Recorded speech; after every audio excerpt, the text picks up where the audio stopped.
over. Yeah, thank you, Shannon.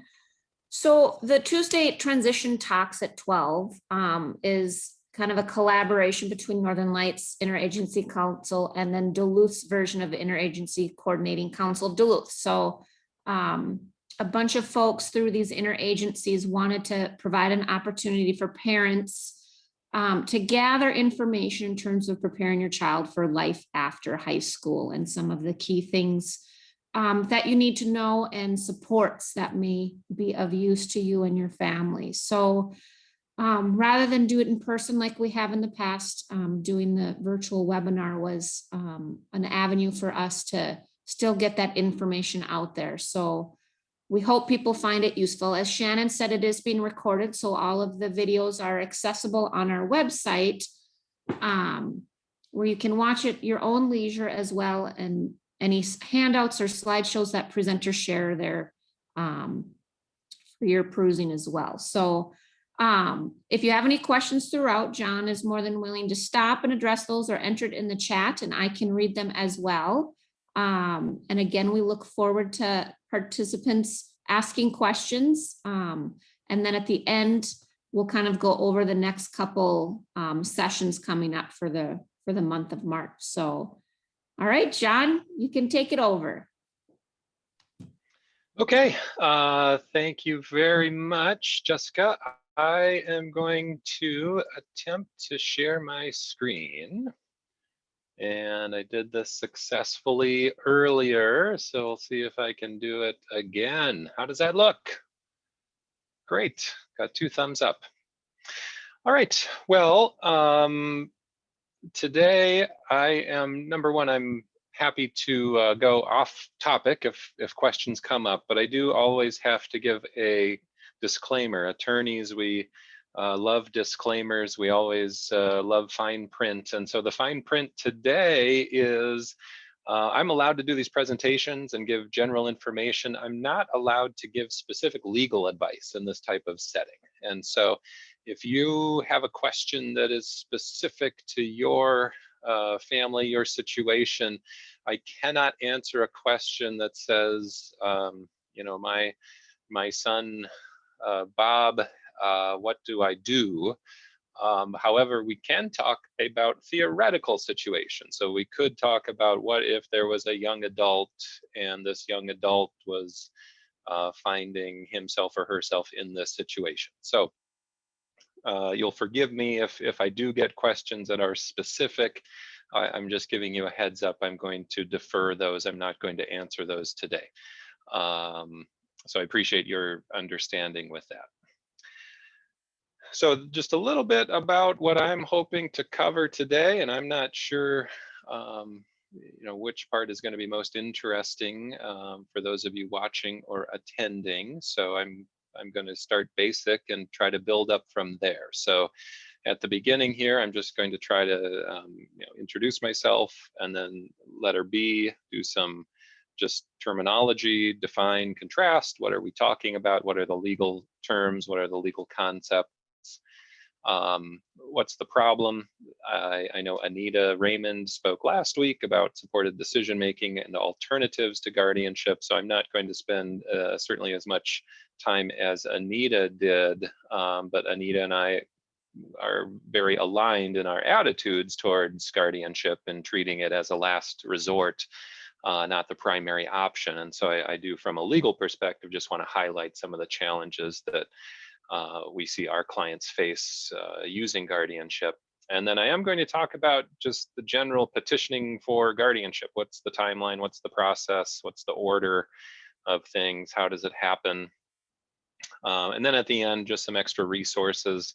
Anita's social work team and my legal team within Volunteers of America, we're 2 separate entities, but we do partner quite a bit, and there are some resources that she has and some that I have, and some that we offer together.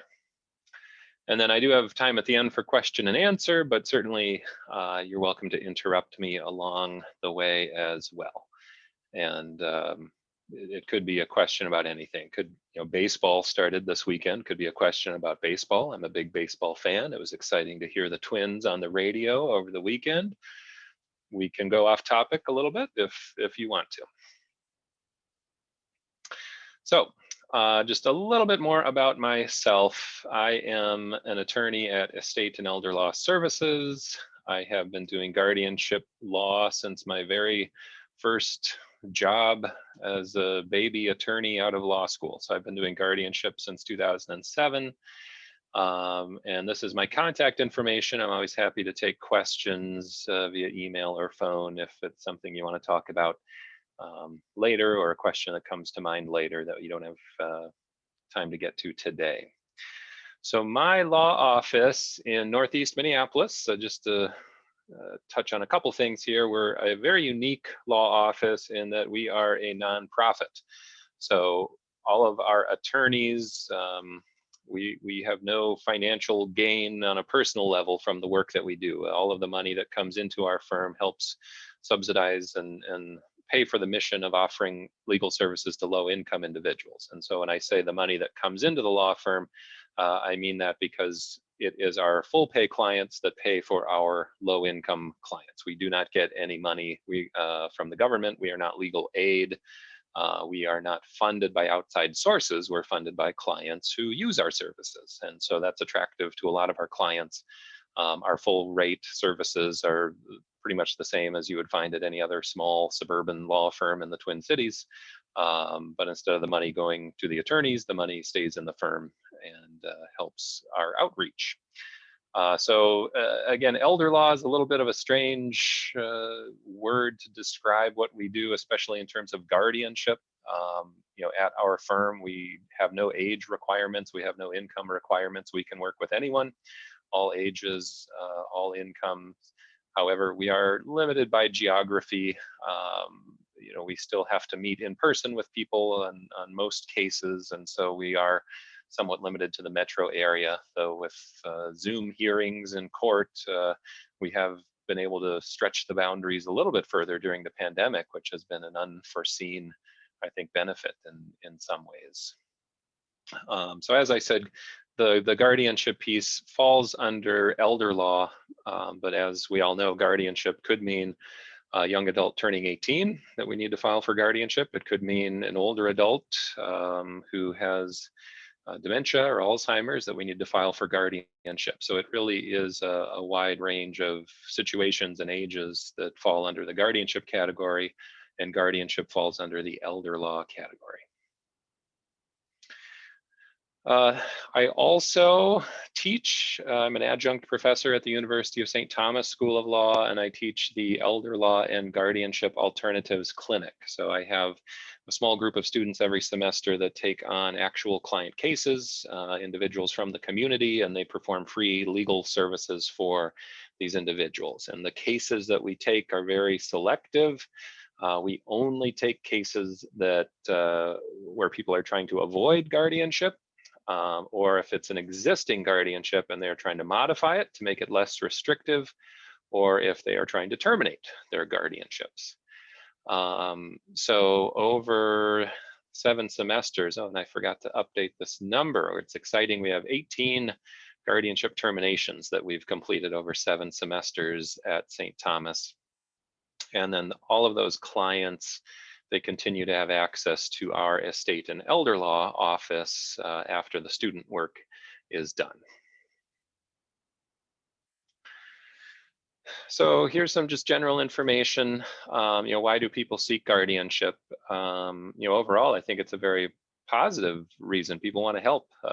People are concerned. People want to be involved, and those are good things. And so on the legal side, we want to encourage those feelings of caring and helping. I find though that sometimes people don't know that there are other options as well. And so I view my role as trying to educate my client on, before we file for guardianship, is there something else that we can do? And then, it is part of the law that we explore less restrictive alternatives as well. So it is required. And if we do go to court to file for a guardianship, certainly part of the burden that we have is to prove that we've tried something else and those other options did not work. And just a few numbers here. As of August last year, there were just over 26,000 people in Minnesota under guardianship. In 2018, that's the most recent number I have, there were just over 1,700 guardianship petitions filed. Guardianship is expensive. There's a cost associated with that, and we'll talk more about that later when we get into petitioning and the process, who's going to pay for it. And then again, this is an all ages issue. A lot of the guardianship, I'd say a majority of the guardianships in Minnesota are for younger adults, but certainly with the aging of the population, this is going to be an ongoing issue for older adults as well. All right, so that's just a little introduction to myself and the issues. Now getting into the terminology, define and contrast. I think of this from a legal perspective as the issue of incapacity. So incapacity, meaning I am not able to advocate for myself. I am not able to take in information, organize that information, and make a decision that's reasonable or at least explainable based on that information. And so within this category of incapacity, we have created tools for how to deal with it. And those tools fall into two different categories. On the left-hand column there, you'll see there are tools to address issues around financial incapacity. And then there are separate tools to address the situation of medical incapacity. So when we're looking at how to help someone, there are different categories. Is this a financial, contractual issue, or is this a personal issue, medical, health, housing? And then as we move from left to right, the issue of when is this incapacity happening? When are we dealing with it? Is this concern about the future? Are we planning ahead? Clients who come into my office to do basic estate planning, they're usually calling to talk to me about a will or a trust, something like that. We always talk about planning ahead for incapacity. We view that as just as important as planning for what would be my eventual death. I need to plan ahead for my possible future incapacity as well. So if I'm dealing with incapacity before it happens, and it's on the financial side, we call that, or the tool we use would be the power of attorney document. And the companion document to the power of attorney document then would be the healthcare directive. And so in the power of attorney document, I am appointing an attorney in fact. My agent is called the attorney in fact, and that person is able to assist me with my financial decisions. And in the healthcare directive, I'm appointing another person. I'm appointing a healthcare agent to make medical decisions for me if I'm not able to. If I'm dealing with incapacity after it happens, and again, this line of when does incapacity happen is a blurry line. Typically these are not black and white situations. Is someone incapacitated is a very difficult question, and we have to be very specific. Incapacitated to do what? I certainly used to think of incapacity as kind of a blanket category, that it was either on or off, it was black or white. And incapacity has since become very nuanced to me practicing in this field, that I need to really analyze, what am I asking for, the capacity to do what? So if I'm dealing with incapacity after it happens, the terminology on the financial side is conservatorship, and these are state words. This is from Minnesota. Other states might use different terminology. So in a conservatorship, a judge appoints a conservator to manage the finances of someone else. And then on the medical side, guardianship, the judge makes a finding of incapacity or incompetence and appoints a guardian to manage the person of health housing issues. And so from a legal perspective, why these two things are different and why as an attorney we're always pushing people to plan ahead for incapacity is what are my rights? In America, we love our rights. I want to fight for my rights. I want to protect my rights. We may not always know what those rights are, but we're always fighting for our rights. And if I'm planning ahead for incapacity, I am duplicating rights. I am not losing anything. For myself, I have a power of attorney document. And for myself, I have a healthcare directive document, and I haven't lost anything. I essentially have created just a duplicate set of rights, abilities, powers, and I have given that extra set to someone else to say, hey, hang on to these rights and powers and duties, and if something happens to me, I need you to use them, and I need you to use them for my benefit. So I need you to help pay my bills if something happens to me, or I need you to talk to my doctors if something happens to me. But in the meantime, I continue to operate as before. Nothing has changed for me. I still have the power to manage my own money. I still have the power to manage my own healthcare decisions. And that's contrasted with dealing with incapacity after it happens. If I'm dealing with it afterwards, now we're talking about a complete removal of rights from one person and a reassignment of those rights to someone else. So if I were to be under a guardianship or under a conservatorship, we're no longer talking about duplicating my rights. We only have one set now, and that set can only either be with me or with someone else. And so the court makes a determination that I am no longer capable of exercising those rights. They're stripping me of those rights. They're taking them away from me, and they're giving them to someone else. And that's why this is always, in the legal world, our last option. We're taking away people's rights. And this would be very shocking in any other context. People would be upset about this. And that's why we want to do it carefully, and we want to do it respectfully, and we don't want to do it unnecessarily. And that sometimes includes, we don't want to do it in a manner that is preventative. We're really trying to discourage people from taking away rights because something might happen. And again, if you think about it in other contexts, that would be very shocking. If we said we're going to put John in prison because he was very likely to do something, he was headed down the wrong path, and John was about to do something that was a violation of the law, and so we have put John in prison and taken away his rights because it was very likely, very possible he was about to break the law. We wouldn't accept that. We would say that that's not that's a violation of my rights.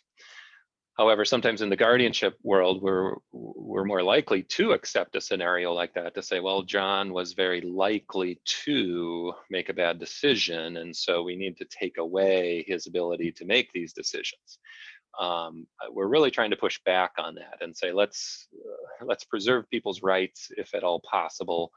And let's try to react to a situation instead of anticipate or invent a future possible scenario. One more slide here in this same kind of category, incapacity timeline. Who has the power to act, and what can they do? So on the financial side, power of attorney.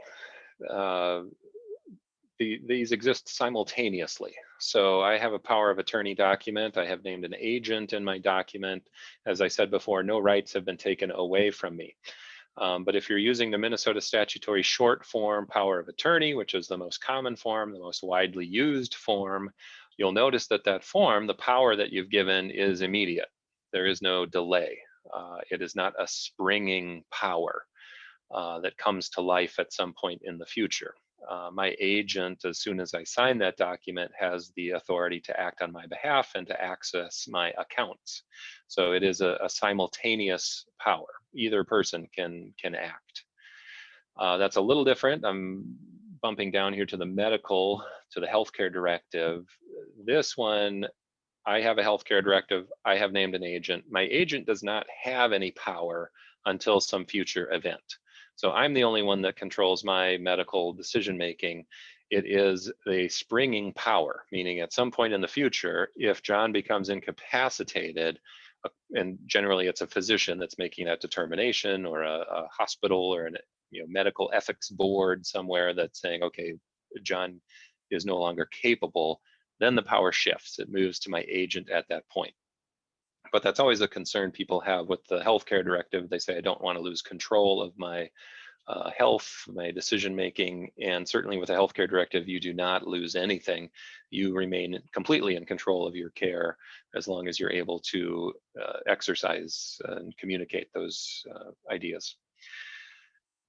And then in the middle here, what if we have questionable decision making? Someone that we're worried about, we're concerned about.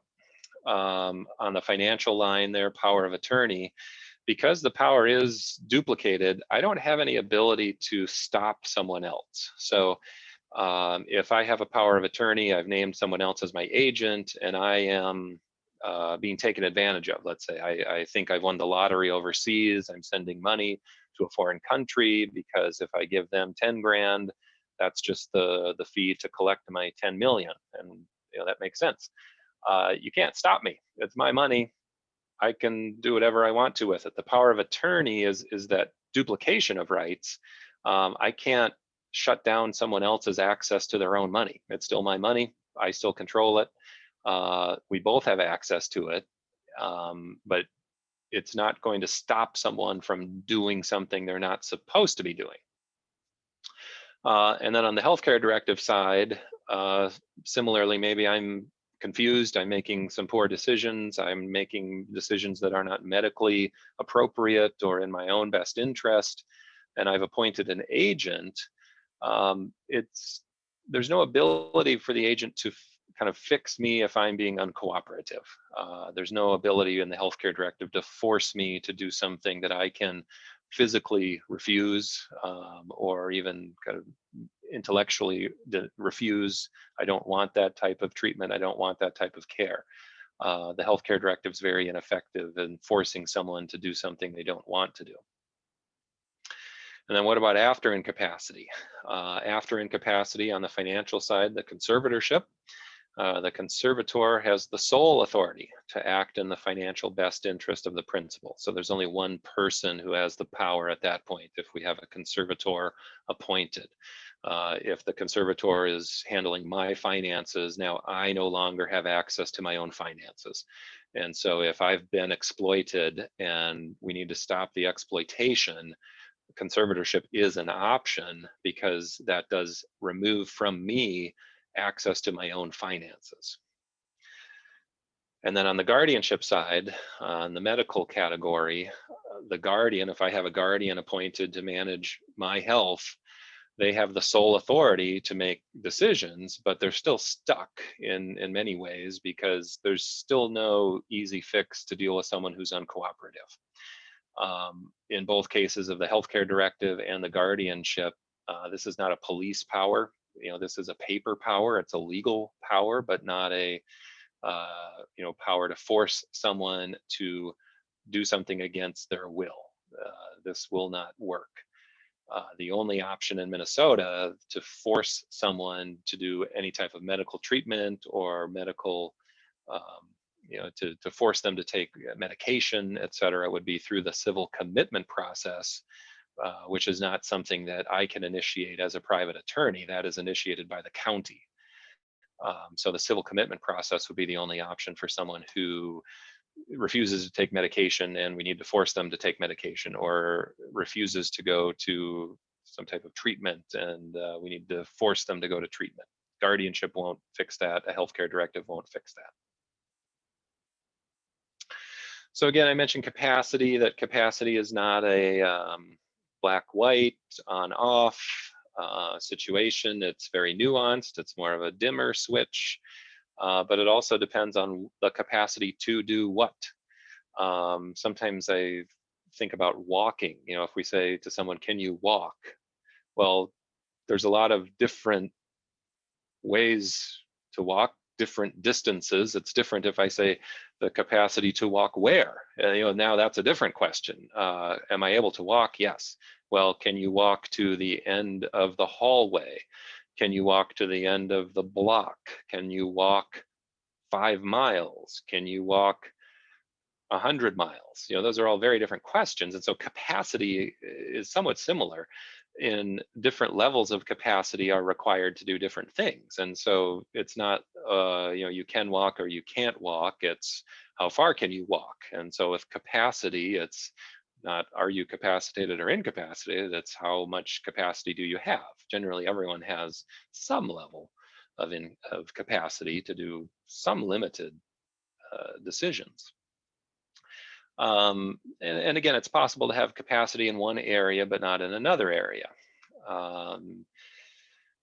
And then attorneys, as I'm working with my clients, I am free to make my own assessment of my client. So sometimes people feel that, well, my loved one has had a medical diagnosis.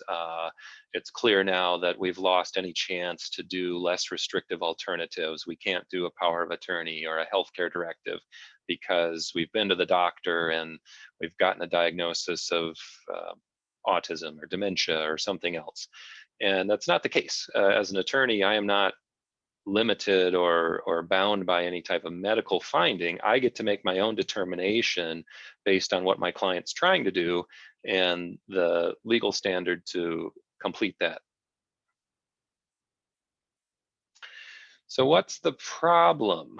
I'll try to go through these relatively quickly. I know Anita Raymond last week spoke a lot about alternatives to guardianship, but I thought it might be helpful just from a legal side to explain why I often tell my clients, if we started with guardianship, I really wouldn't be doing you a favor, because we'd be starting with the most burdensome, the most expensive, the most extreme option. And even if that helps, there might be something else that helps that's less extreme, less burdensome, less expensive. And as your advisor, I feel like it's my duty to walk through those early steps before we get to the last resort. So there are many, many situations where guardianship is very disappointing to family members, where it just does not solve the problems that they hoped it would solve. And a lot of these have to do with behavior. Guardianship is not going to change behavior. So for someone with severe chemical dependency, alcoholism, etc., we have very little ability to do any type of modification to behavior through a guardianship. Similarly with mental health issues, mental illness. And that includes Alzheimer's or dementia. And anytime we're working with someone who is aware enough to be uncooperative, anybody who does not want to cooperate, whether that's physically or whether that's mentally, intellectually uncooperative, it's very hard.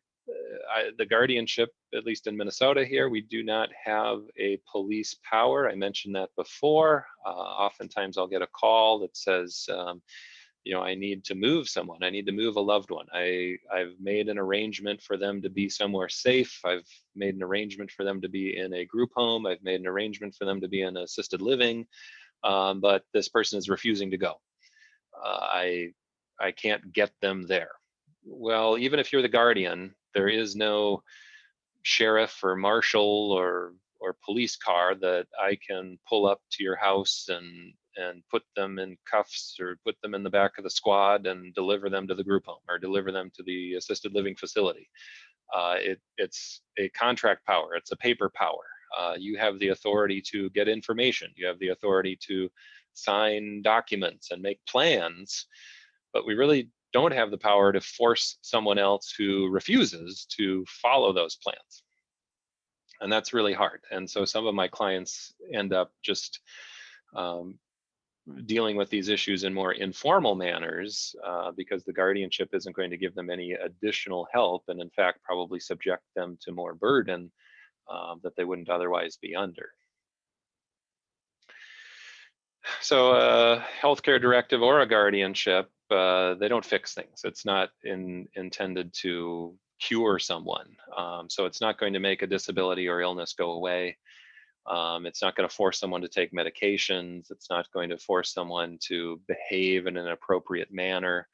It's not going to force them to live where you've made arrangements for them to live. It's not going to force them to follow the decisions or recommendations that you have made. It's not going to force them to receive or cooperate with medical decisions. So often times in these situations, we end up with family members who feel very frustrated that they have exhausted their legal options. You know, this is it. Guardianship is the most extreme option. It still doesn't fix everything. And then what you know, the guardianship, what it does do is we are taking away rights from someone. We're taking away independence from someone. And if we do establish the guardianship, it now obligates the guardian to the court supervision, to the court procedures. This is not a one and done. You don't go to court and become guardian and then the court never hears from you again. You are subject to court supervision for the rest of the protected person's life. And it also forces the guardian to address issues that the guardian may have previously not had any duty to address before, and we still don't have any real power to solve those issues. So again, it's drastic. Rights are taken away. It is permanent unless there is a expiration put in. It is possible now under the new Minnesota guardianship statutes put in place in August to do a expiring guardianship, something that's limited in duration. Otherwise, if it's a general guardianship, you can't walk away from it. You have to go back to court in order to terminate. And it is expensive. It's not a free process unless the county is willing to pay for it in the case of someone who's indigent. So at a minimum, if we were to say, well, what's the glass half full perspective? It does give you access. The guardianship gives you access to information. The general problem in this category of incapacity is all of the privacy rules. You know, on the medical side, HIPAA, on the financial side, the banking laws. All of these were put into place with good intention. We want our information to be protected. But there are zero exceptions to those rules. In the HIPAA world, there are no exceptions for familial relationships. If I'm over 18, my spouse, my parents, my children, no one has access to my information unless I specifically authorize them to have that access. And so that's really at the heart of the healthcare directive. It's a release of information. And so similarly with the guardianship, well, at a minimum, okay, we've gotten a release of information. We can talk to people. We can talk to doctors, medical professionals about someone. And there is some ability to try to prevent bad actors from harming the person subject to guardianship. There's also some limited ability to stop, someone from signing contracts, or even an ability with a conservatorship to undo past contracts. So there is some ability to protect from again, at a paper level, to undo things or to prevent things. If I'm going to sign my name to something and I really shouldn't sign my name to that, okay, if the contract power has been taken from me, I can't sign that. And even if I do sign it, it's not binding. It's not a binding contract. So again, at that paper power level, maybe I can prevent some harm there, because I can't sign the lease. I can't sign the cell phone contract. I can't do these things because that contract power has been taken from me. Okay, so we've gotten through some of the introductory information. Again, I'm happy to take questions as we go. Otherwise, I'll just keep moving. Petitioning for guardianship, what does that look like? I think of it generally as divided into 3 categories. There's an initial just information gathering process. If I meet with a client and we talk about alternatives and we decide that guardianship is our only option, I'm still in the process of gathering information. I have to draft some documents. I have to put together, what I'm going to send to the court. And that's something that I'm in charge of. The timeline there is somewhat flexible. I can decide when I'm comfortable enough to send the documents to the court that I've got all of my T's crossed and my I's dotted. Then there's the, once I file the petition, once I send it to the court, there's the process that happens of, the court's in charge. The court is controlling the timeline now. They're setting the schedule, and that happens, that kind of second phase, I think of as going through towards the end of the, ending with the court hearing, I should say. And then there's number 3, just ongoing management of the existing guardianship. As I just mentioned, there is no end to the guardianship from the court's perspective until the guardianship is terminated, which would happen either through an expiration date or through a petition for termination. Or if I'm the person subject to guardianship upon my death, the guardianship does end upon my death as well. So those are the 3 phases that I think about the guardianship process. So in this information gathering phase, just some of the language I wanted to highlight here. Who's the petitioner? The petitioner is the person who files the petition for guardianship. And they are also the person in the court hearing who testifies. They're the person who explains why the guardianship is necessary. In the initial court documents, we describe the person that we think is in need of the guardian as the respondent, because at this point they are not under a guardianship. It is an adversarial system. Just like in other court, we might have a plaintiff and defendant. Here we have the petitioner and the respondent. And so the person who is in need of the guardian potentially is the respondent. Once the guardianship is put into place, though, and we have the guardian, now I am a person subject to guardianship. And that language just changed last August with the amendments made to the guardianship statutes in 2020. This used to be ward. We used to say the guardian and the ward. Now we're saying the person subject to guardianship. Anita told me I should abbreviate it just PSG. I asked her, how do we make this roll off the tongue a little bit more? She said, why don't we call it PSG? So if I say PSG today, I don't mean to confuse you. I'm trying to use my new abbreviation for person subject to guardianship. The guardian is the person who's appointed by the court, and that is the person who's subject to ongoing court supervision. And then we also have now in the new statute interested parties and interested persons. So interested parties, these are the people who are actually involved in the court hearing. Again, the petitioner and the respondent, those are 2 parties to the case. If I object to the guardianship, now I am also an interested party to the case. I am part of the court record. I am part of the docket. So that's different than an interested person. Interested person, that's determined by family relationship, also professional services. So if someone's filing for a guardianship over me, they have to notify interested persons, which would be my family members, if I have a social worker, if the county, if I'm getting services, if I'm in a care facility, notifying the administrator of that care facility. Those are the interested persons, but those people aren't necessarily interested parties unless they file something with the court and add themselves to the matter. So on the attorney level, the first thing I'm always trying to determine is who is my client. So I might be meeting with parents, I might be meeting with children. I have to identify someone in the mix to be my client. And the client that I identify or they identify is my petitioner. They are the person who is going to sign the court documents for me. The petitioner, again, is the person that when we go to court, they are going to testify in support of the petition. And the petitioner can be different or the same for the proposed guardian. So sometimes we have a petitioner saying, my loved one needs a guardian, but it really shouldn't be me. It should be a professional guardian. And I'm going to be the petitioner, I'm going to be your client, but I am not asking for the court to appoint me as the guardian. I'm asking the court to appoint someone else.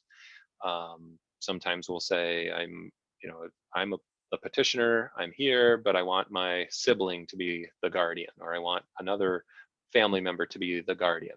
It could be me, I could be the petitioner, and I could be the proposed guardian, but it doesn't have to be.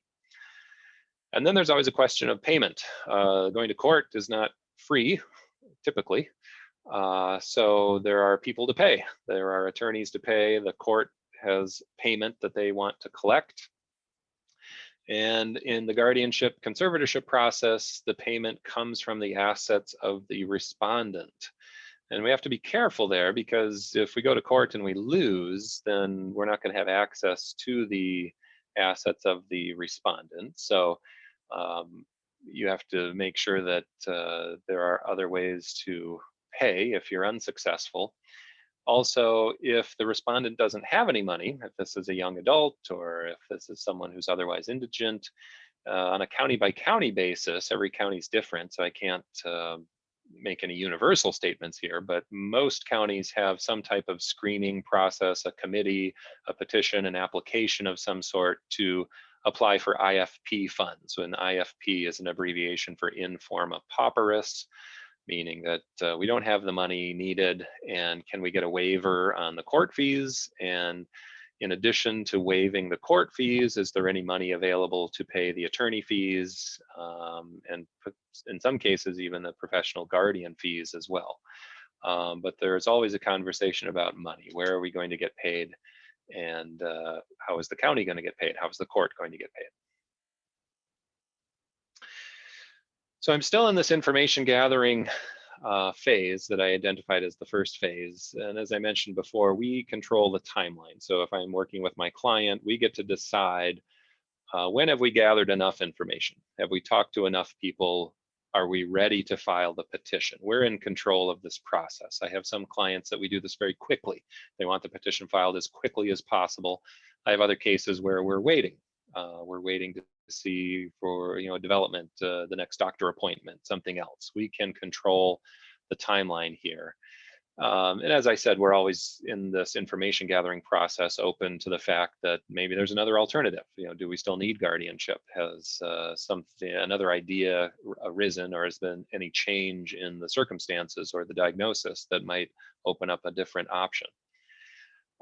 So some of the things we're trying to gather during this process is we're trying to identify the physicians, and are there any physicians willing to complete a statement in support of the guardianship. A physician statement is not required for the court to appoint a guardian, but is certainly weighed in the decision-making process and given a lot of weight, I would say, in most cases. Do we have any access to medical records? And are there other people who would support this? Do we want to take any statements or affidavits that we could file with the court? Is there anyone who'd be willing to come to court and testify in support of the petition? And so we're trying to talk to as many people as possible during this information gathering phase to just see, is everybody on the same page? Are there people out there that are in support of this? Is there anybody out there who's going to object to it? It's helpful to know ahead of time if there are going to be objections. So the drafting piece here on the attorney side, what I'm drafting is a petition for guardianship.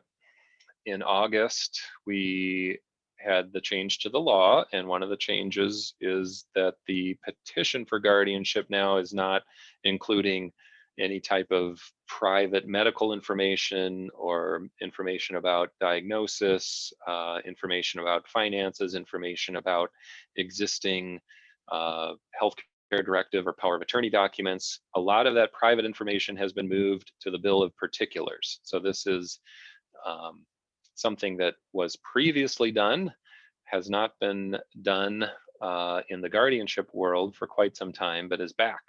So this idea of a bill of particulars is intended to protect the privacy of the respondent. So if someone files for guardianship over me, instead of all of my medical information, my diagnosis, all of the challenges that I'm having being part of the public court record, we're moving that, we're putting it into the bill of particulars. The petition stays a public court document, but now the bill of particulars becomes a private confidential document that is not accessible to the general public.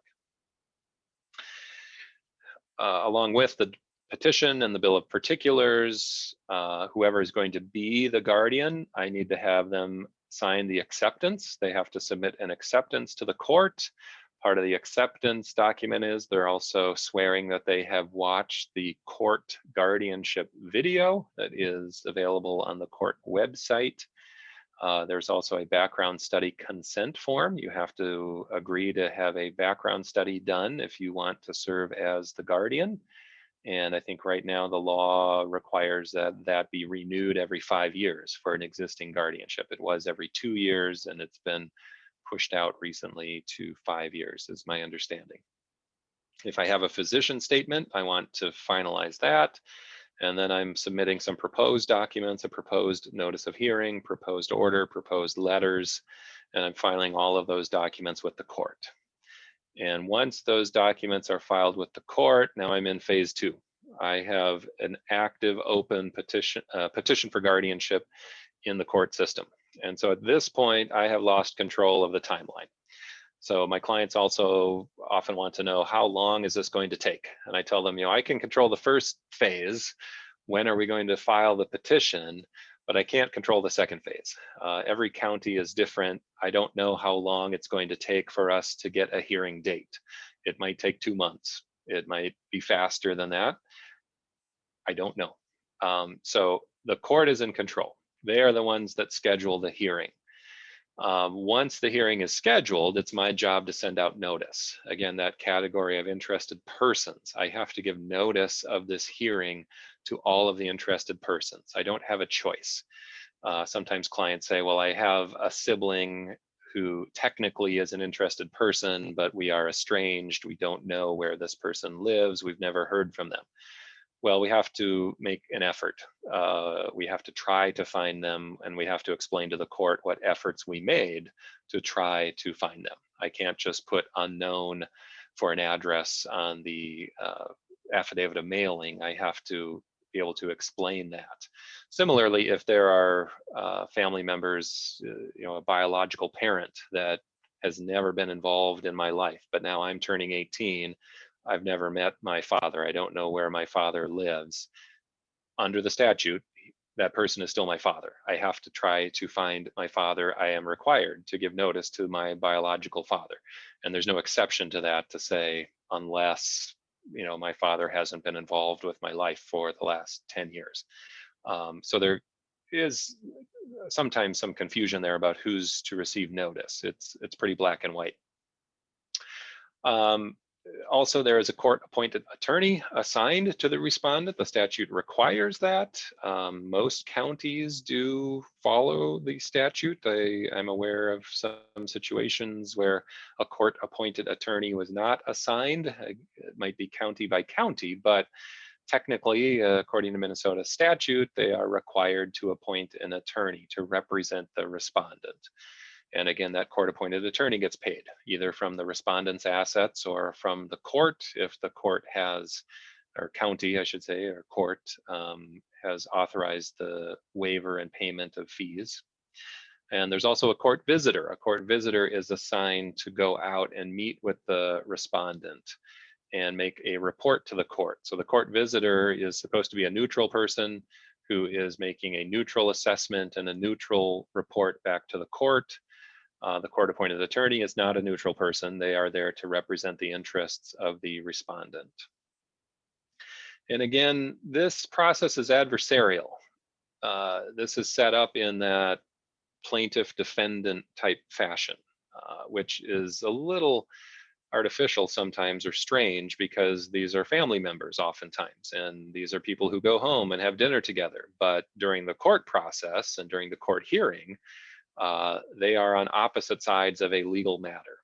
And so the attorneys, if I'm involved, I can only communicate with my client. I'm not allowed to communicate with the opposite party, the opposing party.